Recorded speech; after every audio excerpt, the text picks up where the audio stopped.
الغرض جتنی کتابیں آپ اٹھائیں اس میں یہ علامہ تقی الدین سبکی، امام سبکی یا سیف المسلول، انہوں نے 20 صفحات امام اعظم اور حنفیہ کی رد میں لکھے ہیں۔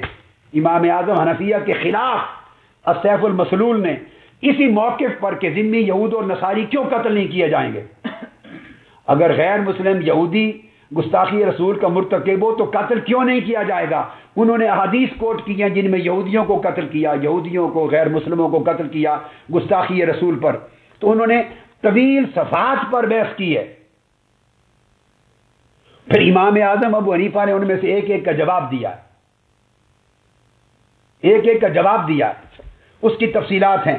جتنے واقعات ملتے ہیں، خواہ کعب بن اشرف کی کہ قتل کا واقعہ ملتا ہے، کعب بن اشرف کا، خواہ ابو رافع عبداللہ بن ابی حقیق یہودی، تو امام سبکی نے دلائل دی ہیں کہ کعب بن اشرف کو قتل نہیں کیا، یہودی تھا۔ تو امام اعظم اور حنفیہ سے پوچھتے ہیں آپ کیسے کہتے ہیں کہ غیر مسلم قتل نہیں ہوں گے؟ پھر انہوں نے حوالہ دیا ابو رافع یہودی تھا، قتل نہیں کیا، پھر کیسے کہتے ہیں کہ غیر مسلم یہودی قتل نہیں ہوں گے؟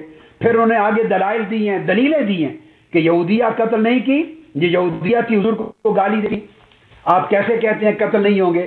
یعنی جگہ جگہ حنفیہ کا رد کیا ہے، دلائل دے کر، حدیث لا کر۔ اور ہر جگہ اگر امام اعظم نے یہ قول کیا تو پہلے ان کا میں موقف دے دوں تاکہ کسی کے ذہن میں امام اعظم اور ائمہ متقدمین اعناف کی نسبت سوء ظن پیدا نہ ہو، وہ دے دوں، پھر میں اپنا موقف دیتا ہوں جس میں تمام مذاہب کی تطبیق ہو جائے گی اور قتل کا حکم برقرار رہے گا۔ میں قتل کا قائل ہوں تطبیق کے ساتھ، مگر امام اعظم اور متقدمین کی میں بھی کر دوں۔ امام اعظم نے اور فقہائے اعناف نے ہر ایک کا جواب دیا۔ انہوں نے کہا جتنے لوگ قتل ہوئے، خواہ وہ کعب ابن اشرف تھا، خواہ وہ ابو رافع یہودی تھا، ابو ابن ابی حقیق تھا، خواہ یا ابو افق یہودی تھا، یا وہ دیگر یہودیہ تھی قتل جو گالیاں دیتی تھی، جتنے واقعات ہوئے امام ابو حنیفہ نے رضی اللہ تعالیٰ عنہ اور احناف نے ہر ایک پر جو موقف رکھا ہے، وہ کہتے ہیں ان سے محض ایک بار یا 2 بار گستاخی رسول کا اتفاقاً صدور نہیں ہوا تھا۔ پہلے میں امام اعظم کا مذہب دے رہا ہوں اپنے امام کے دفاع کی خاطر، امام اعظم اور احناف کے دفاع کی خاطر، پھر میں اپنا موقف دوں گا۔ میں تو علی الاطلاق ان کے قتل کا قائل ہوں، تو پھر میں حنفی ہو کر کیوں قائل ہوں یہ میں بعد میں بتاتا ہوں، تاکہ جنہوں نے امام اعظم یا مذہب حنفیہ پر اس وجہ سے تنقید کی، بحث کی، جرح کی، رد کیا، ان کا بھی جواب دے لوں، امام اعظم کا اور احناف کا میں دفاع بھی کر لوں۔ ان سب نے کہا کہ جن کو قتل کیا، جتنے یہودیوں کے واقعات آتے ہیں جن کے میں نے نام لیے، ان ساروں کے واقعات ایک ایک اٹھا کے دیکھ لیں، ان میں کوئی شخص بھی ایسا نہیں تھا جو عام ہو، جس نے ایک بار گستاخی کی، آقا علیہ السلام تک خبر پہنچی اور آپ نے اس کے قتل کا حکم دے دیا۔ فرماتے ہیں یہ وجہ نہیں تھی، جتنے قتل ہوئے کعب بن اشرف وغیرہ سمیت اور باقی یہودیہ سمیت۔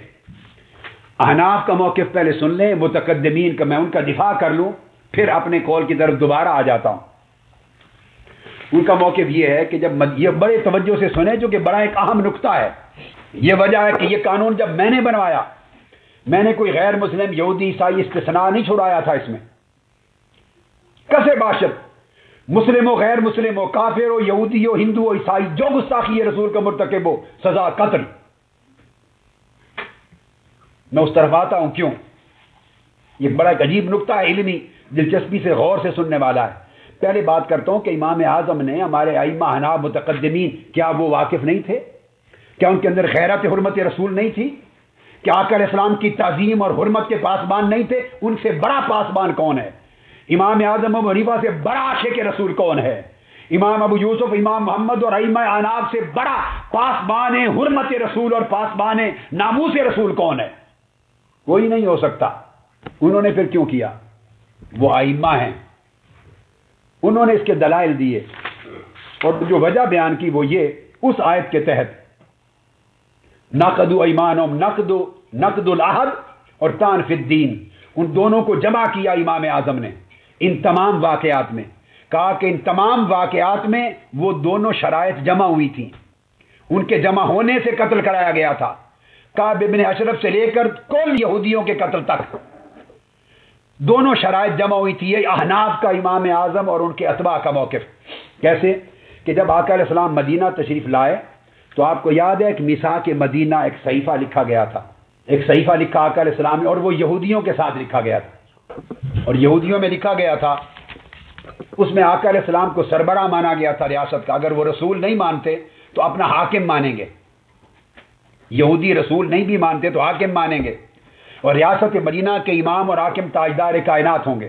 اور دوسرا یہ تھا کہ آقا علیہ السلام کے حکم کے سب پابند ہوں گے، اور اس میں یہ درج تھا کہ ان یہود بنی عوف کے یہود مسلمانوں کے ساتھ مل کر ایک امت بنائے جاتے ہیں۔ آقا علیہ السلام نے لکھوایا میں ان کو ایک امت، ایک قوم، ایک جماعت، ایک کمیونٹی، ایک سوسائٹی بناتا ہوں۔ یہ میثاق مدینہ کے لفظ ہیں، ان یہود بنی عوف امت مع المؤمنین، آج کے بعد یہ مومنوں کے ساتھ مل کر یہود اور ان کے الائز ایک ہی جماعت اور ایک ہی قوم بن گئے، لہذا ان پر پابندی ہو گئی کہ ساری حرمتوں کی پابندی کریں۔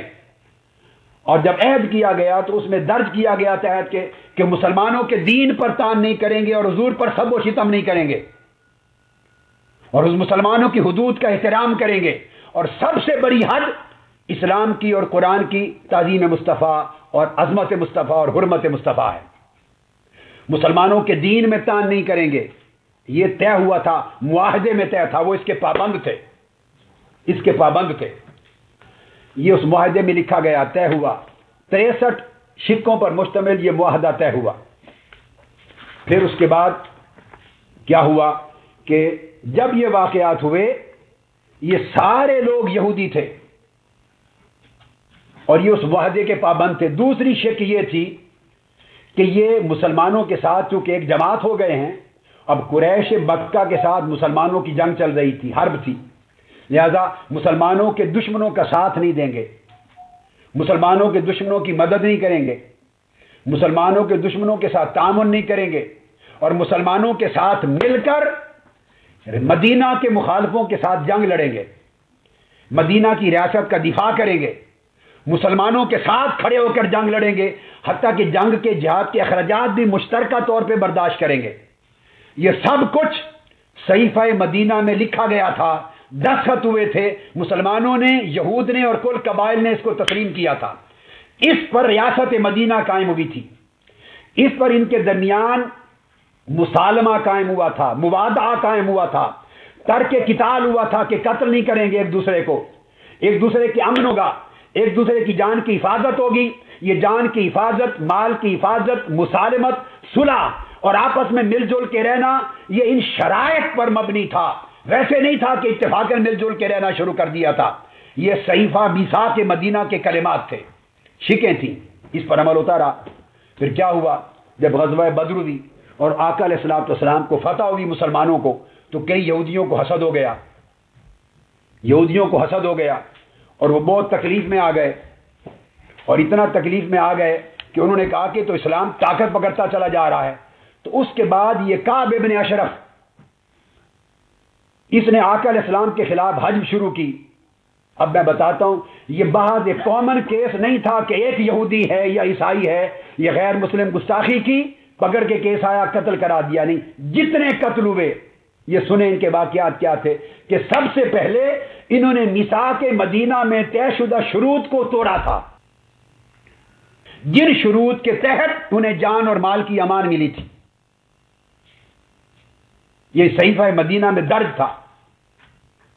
اور انہوں نے کیا کیا، کعب ابن اشرف نے، کہ اس نے اہل مکہ کی حمایت کی، یہاں سے بھاگ کے مکہ چلا گیا، شعر کہے آقا علیہ السلام کے خلاف، حضور علیہ السلام کی حجب میں، گستاخی میں، اس بدبخت نے شعر کہے، کفار کو اشتعال دلایا، اور ان کی شکست کے بعد ان کے حوصلے پست ہو گئے تھے، پھر ان کو اٹھایا اور تیار کیا، ترغیب دی، تحریص دی، اور مدینہ پاک پہ آقا علیہ السلام پر حملہ کرنے کے لیے دوبارہ تیار کیا۔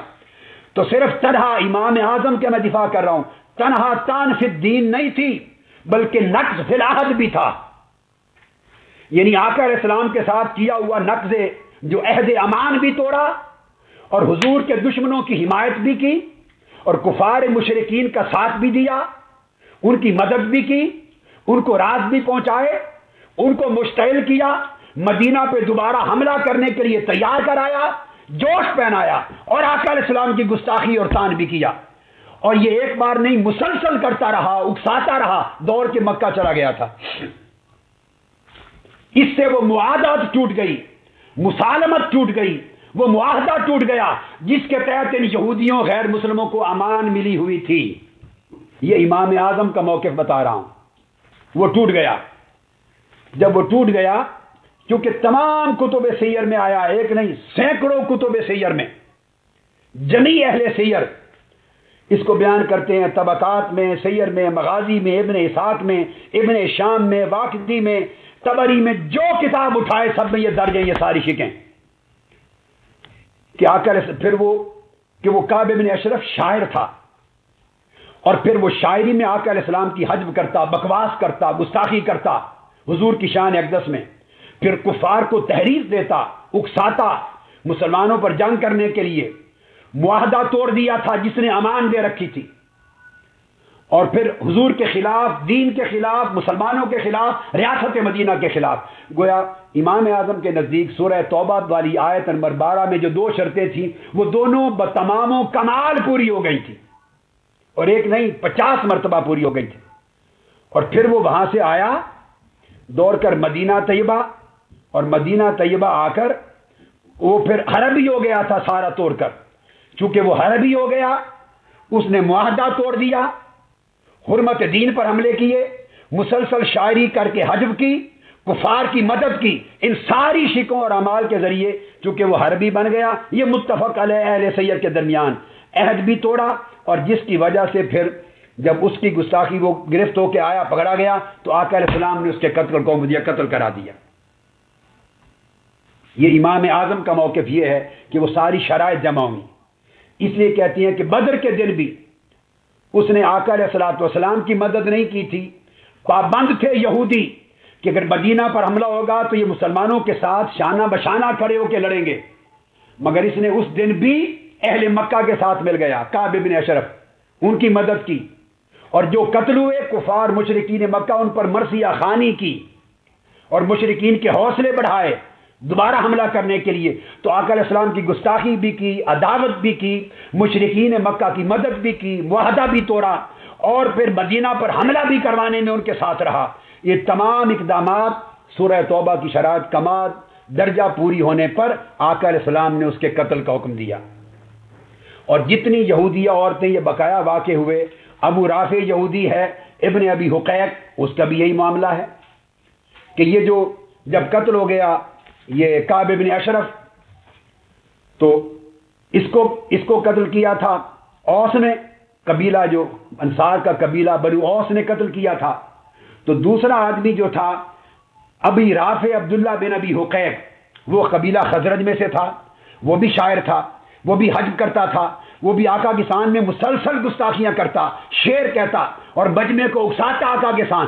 یہ 2 ڈیفرنٹ کیس ہیں. ایک ہے کسی ایک موقع پر تنہا گستاخی کا ارتکاب کرنا، اور ایک ہے ہر روز حجب کرنا، گستاخی کرنا، زبان درازی کرنا، اکسانا، اور حضور اور مدینہ کے خلاف لوگوں کو تیار کرنا.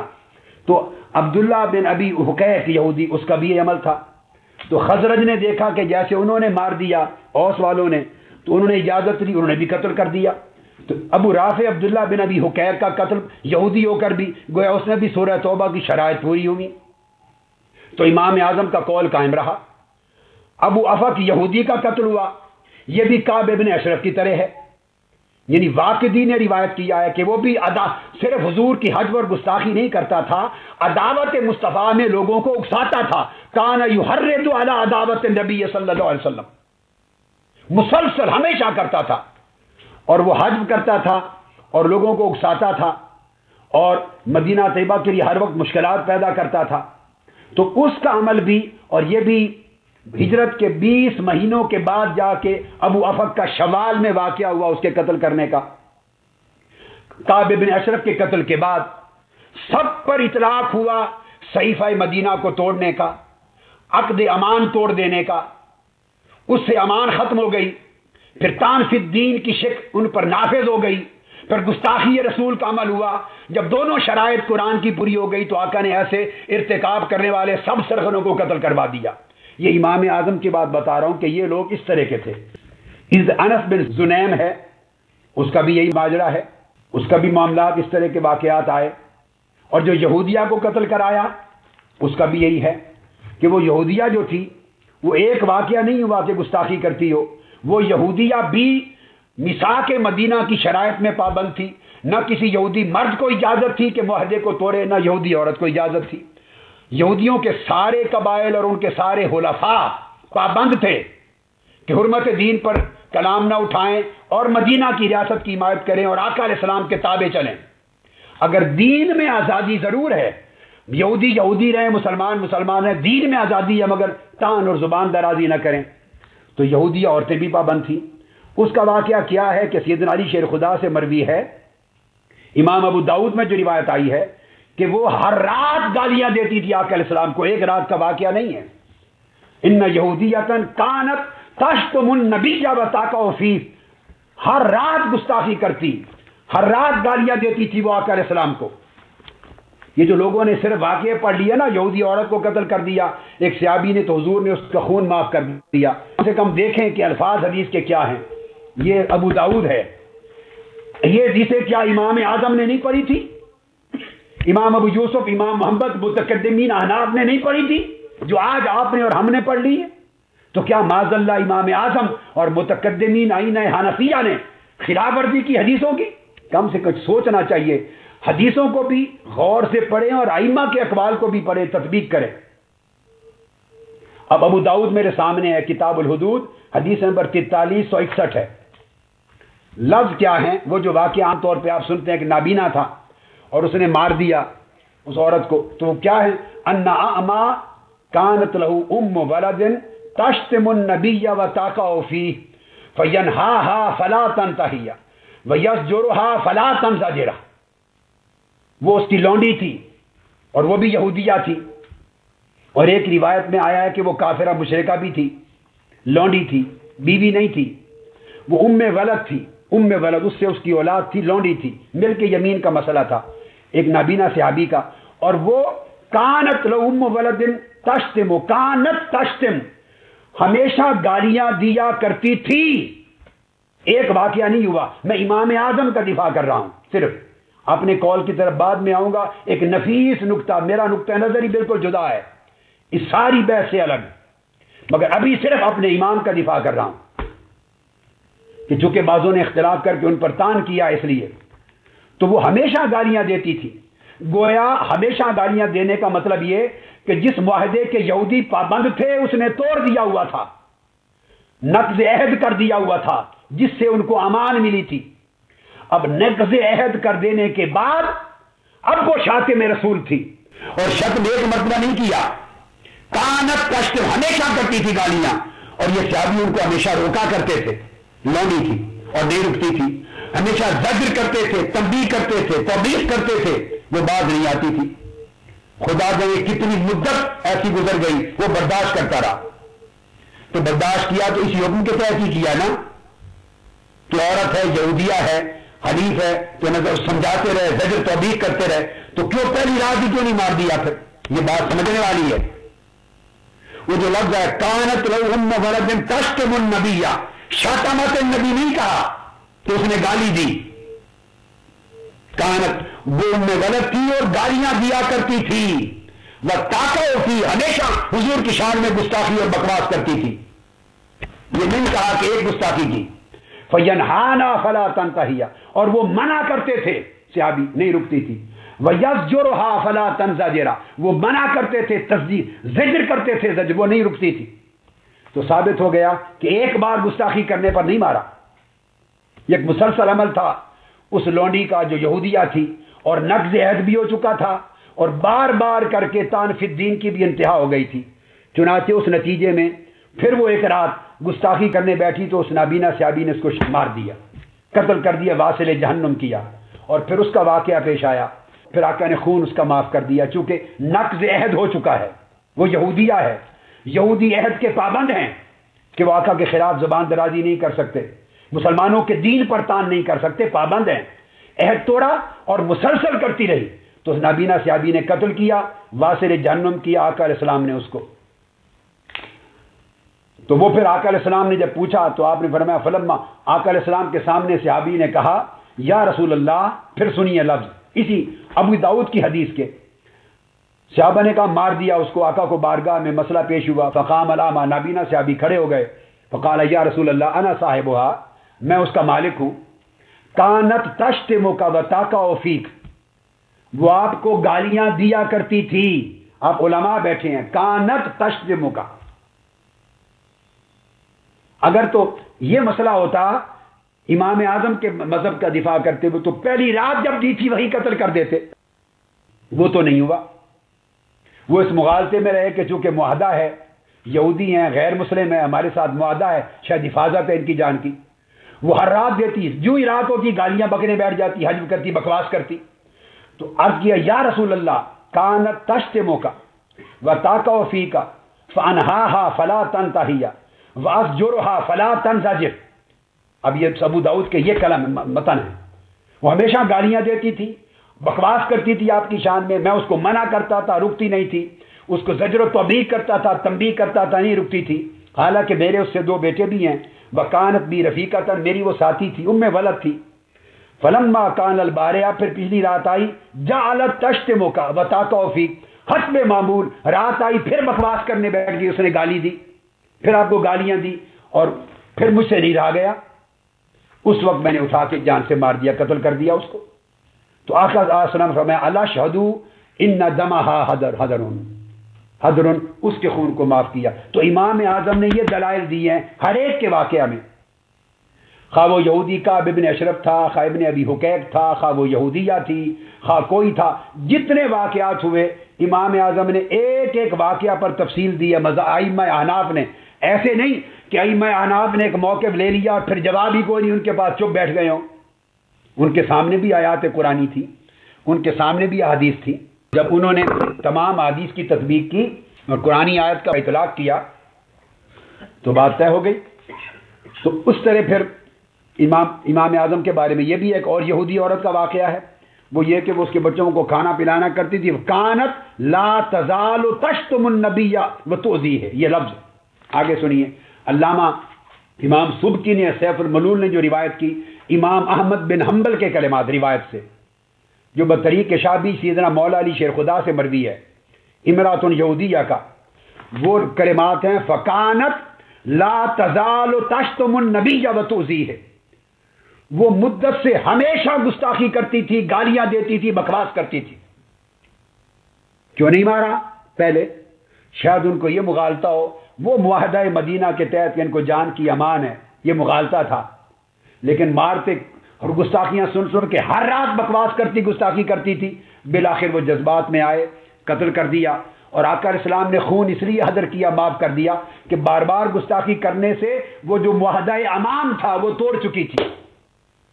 بقول امام اعظم عہد امان ٹوٹ چکا تھا، جس نے جان کی پناہ دے رکھی تھی، اور تان دین گستاخی رسول سے وہ واجب القتل بن گئی، چونکہ امان ٹوٹ گئی تھی اور بار بار کرتی تھی۔